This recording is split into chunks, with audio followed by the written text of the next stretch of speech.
সুপ্রিয় শিক্ষার্থী বন্ধুরা, শুরু করছি দশম শ্রেণীর মডেল অ্যাক্টিভিটি টাস্ক পার্ট 6। অর্থাৎ তোমাদের সেপ্টেম্বর মাসে যে নতুন মডেল অ্যাক্টিভিটি টাস্ক দিয়েছে সেটার সমাধান দেওয়া হবে। আলোচনা হবে এই ভিডিওতে তোমাদের ইতিহাস নিয়ে। অন্যান্য বিষয় অলরেডি সমাধান দেওয়া হয়ে গেছে। যদি তোমরা দেখে না থাকো, তোমাদের সুবিধার্থে এই ভিডিও ডেসক্রিপশানে অন্যান্য বিষয়ের লিঙ্ক দেওয়া হয়েছে, অবশ্যই তোমরা দেখে নিও। তো দেখো, ইতিহাসে তোমাদের এখানে কি বলেছে, নিচের প্রশ্নগুলির উত্তর লেখো। 1 নম্বরে প্রশ্ন, ক স্তম্ভের সাথে আমাদের খ স্তম্ভ মেলাতে হবে। কেমন? তোমাদের সেপ্টেম্বর মাসে যে মডেল অ্যাক্টিভিটি টাস্কগুলো দিয়েছে এগুলো কিন্তু প্রত্যেকটা প্রশ্নতে নাম্বার দেওয়া আছে। যেমন তোমাদের একের দাগের ক স্তম্ভের সাথে খ স্তম্ভ মেলালে এখানে 4টে আছে এবং 4টে সঠিক হলে তোমরা 4 নাম্বার পাবে, প্রত্যেকটার জন্য 1 নাম্বার করে থাকছে। আগের মডেল অ্যাক্টিভিটি টাস্কে কিন্তু নাম্বার উল্লেখ ছিল না, তো সেক্ষেত্রে তোমরা কিন্তু খুব ভালো করে উত্তরগুলো যত্ন সহকারে তৈরি করো, তার কারণ এগুলো থেকেই তোমরা কিন্তু নাম্বার পাবে।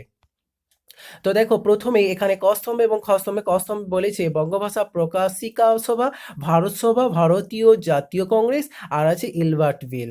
তো এইগুলি থেকে আমাদেরকে যেটা করতে হবে, খ স্তম্ভে মিল আমাদেরকে নির্ণয় করতে হবে। তো প্রথমেই যেটা আছে বঙ্গভাষা প্রকাশিকা, এখান থেকে দেখো খ স্তম্ভে 1863 খ্রিস্টাব্দে হয়ে যাবে।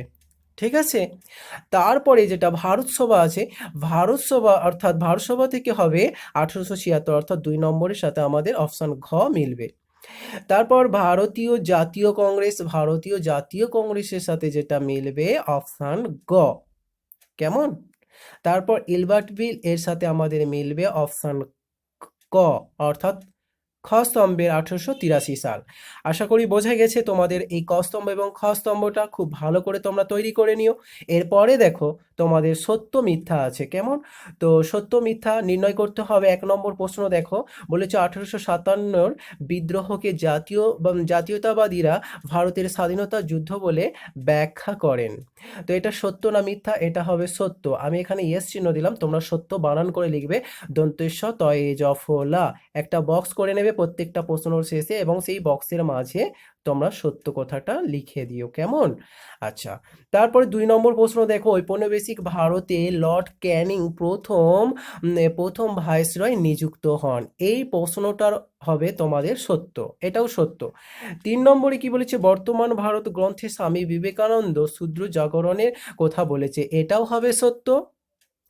তারপরে দেখো 4 নম্বর প্রশ্ন বলেছে, আনন্দমঠ উপন্যাসটি স্বদেশী আন্দোলনের পটভূমিকায় রচিত হয়। এটাও হবে সত্য। তাহলে তোমাদের 2 দাগে যে 4টি প্রশ্ন থাকছে প্রত্যেকটার জন্যই কিন্তু দেখো 1 নাম্বার করে থাকছে। তাহলে এখানে 4টে প্রশ্ন আছে, 4টে প্রশ্ন প্রত্যেকটাই কিন্তু সত্য। কেমন? তাহলে তোমরা লিখে নিও। এরপরে দেখো পরের দাগে কি আছে, পরে তোমাদের 3-এর দাগে আছে যেটা দেখো, 3-এর দাগে বলেছে 2টি বা 3টি বাক্যে উত্তর দাও। এখানে কিন্তু 2টো প্রশ্ন আছে এবং দুটোই উত্তর দিতে হবে, প্রত্যেকটার জন্য 2 নাম্বার করে থাকছে। কেমন? কি বলেছে, গোড়া উপন্যাসের মধ্য দিয়ে আহ, কোন দ্বন্দ্বের প্রতিফলন লক্ষ্য করা যায়? উত্তর দেখো, বাংলা উপন্যাসে ভারত চিন্তা ও জাতীয়তাবোধের উজ্জ্বলতম দৃষ্টান্ত হলো রবীন্দ্রনাথ ঠাকুরের লেখা গোরা। এই উপন্যাসের মধ্য দিয়ে ব্যক্তির সঙ্গে সমাজের, সমাজের সঙ্গে ধর্মের, ধর্মের সঙ্গে মানব সত্যের বিদ্বেষ ও দ্বন্দ্বের প্রতিফলন লক্ষ্য করা যায়। তো এই যে উত্তরটা দেওয়া হয়েছে, তোমরা যদি মনে করো তোমাদের কাছে টেক্সট বুক বা সহায়িকা আছে, সেখানে এর থেকে ভালো উত্তর আছে বা একটু বড় আছে, তাহলেও কোনো সমস্যা নেই, তোমরা দিতে পারো, কারণ এখানে বলেছে 2টি বা 3টি বাক্যে উত্তর দিলেই হবে। কেমন? আচ্ছা, পরেরটা দেখো, আহ, 2 নম্বর প্রশ্ন যেটা বলেছে গগনেন্দ্রনাথ ঠাকুর স্মরণীয় কেন? তো গগনেন্দ্রনাথ ঠাকুর স্মরণীয় কেন আমরা কম বেশি জানি। দেখো, ব্যঙ্গচিত্র শিল্পী ও বঙ্গীয় ঘরানার একই চিত্রকর, এখানে চিত্রকর, এটা চিত্রকর হবে। কেমন? চিত্রকর হিসাবে গগনেন্দ্রনাথ ঠাকুর স্মরণীয় হয়ে আছেন। প্রবাসী ও মডার্ন রিভিউতে তার আঁকা কার্টুনগুলি ছাপা হতো। তার বিরূপ বজ্রগ্রন্থে বজ্রগ্রন্থে দেখো 1906 খ্রিস্টাব্দে বা 1906 থেকে 1916 খ্রিস্টাব্দ পর্যন্ত বিভিন্ন ঘটনার, যেমন বাঙালি সমাজের ইংরেজের প্রীতি, বাঙালি চরিত্রের নানা দিক এবং ঔপনিবেশিক শাসনের বিভিন্ন দিক নিয়ে ব্যঙ্গ বিদ্রূপের কার্টুন অঙ্কিত হয়েছে। এ কারণেই গগনেন্দ্রনাথ কিন্তু স্মরণীয়। এর পরের প্রশ্ন দেখো, পরের প্রশ্নটা কি বলেছে দেখো, এখানে বলা হয়েছে যে 7টি বা 8টি বাক্যে উত্তর দাও। তো 7টি বা 8টি বাক্যে উত্তর দিতে হবে আমাদেরকে। আর এর জন্য থাকছে কিন্তু 4 নাম্বার। কেমন? এটা 4 নাম্বার থাকছে। ভারত মাতা চিত্রটি কিভাবে ভারতের জাতীয়তাবাদী আন্দোলনের প্রতীকে পরিণত হয়? তাহলে ভারত মাতা যে চিত্র, এই চিত্রটা জাতীয়তাবাদী আন্দোলনে কিভাবে প্রতীকে পরিণত হয় সেটা আমাদেরকে লিখতে হবে। তো প্রথমেই দেখো যেটা লেখা হয়েছে, জাতীয়তাবোধের বিকাশে ভারত মাতা চিত্রের অবদান ভূমিকা বলে পয়েন্ট করা হয়েছে। কেমন? 19 শতকে লেখা অর্থাৎ বিভিন্ন রচনা এবং রেখা অর্থাৎ বিভিন্ন আঁকা ছবি ভারতীয় জাতীয়তাবোধের বিকাশে বিশেষ অবদান রাখে। অবনীন্দ্রনাথ ঠাকুরের আঁকা ভারত মাতা 1905 খ্রিস্টাব্দে ছবিটি শিক্ষিত ও প্রগতিশীল ভারতীয়দের মধ্যে জাতীয়তাবোধের বিকাশে গুরুত্বপূর্ণ ভূমিকা নেয়। কেমন? তাহলে এটা হচ্ছে তোমাদের পয়েন্ট। এরপরে দেখো প্রেক্ষাপটটা কি? না, প্রেক্ষাপট হচ্ছে অবনীন্দ্রনাথ ঠাকুর ভারতের ব্রিটিশ বিরোধী রাজনৈতিক আন্দোলনের সমান্তরাল সংস্কৃতি আন্দোলন গড়ে তোলেন। এই উদ্দেশ্যে বঙ্গভঙ্গ বিরোধী স্বদেশী আন্দোলনের 1905 খ্রিস্টাব্দে যেটা সময় হিন্দুদের ধন সম্পদের দেবী লক্ষ্মীর অনুকরণে তিনি ভারত মাতার চিত্রটি অঙ্কন করেন। এটা হচ্ছে প্রেক্ষাপট। কেমন?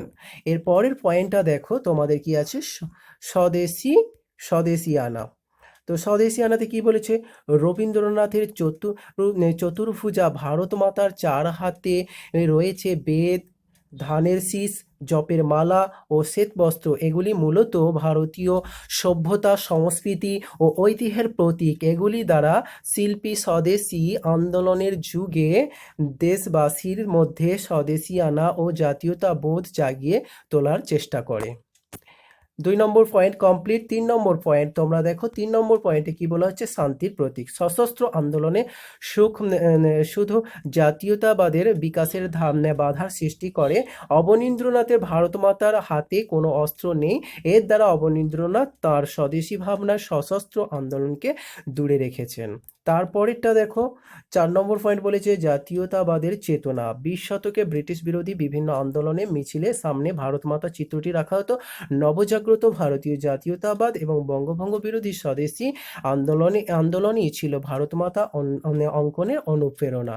তো এই হচ্ছে তোমাদের মডেল অ্যাক্টিভিটি টাস্ক পার্ট 6 এর সমস্ত আলোচনা করে দেওয়া হলো। উত্তরগুলো তোমরা সুন্দর করে খাতায় তৈরি করে নিও এবং সেই সঙ্গে যারা চ্যানেলে নতুন অবশ্যই চ্যানেলটি সাবস্ক্রাইব করে পাশে থাকা বেল আইকনটা ক্লিক করে অল নোটিফিকেশন অন করে দিও, যাতে করে পরবর্তী ভিডিও পোস্ট করলে তোমরা নোটিফিকেশন পেয়ে যাও। এবং অবশ্যই লাইক দিও এবং বন্ধুদের সাথে শেয়ার করো।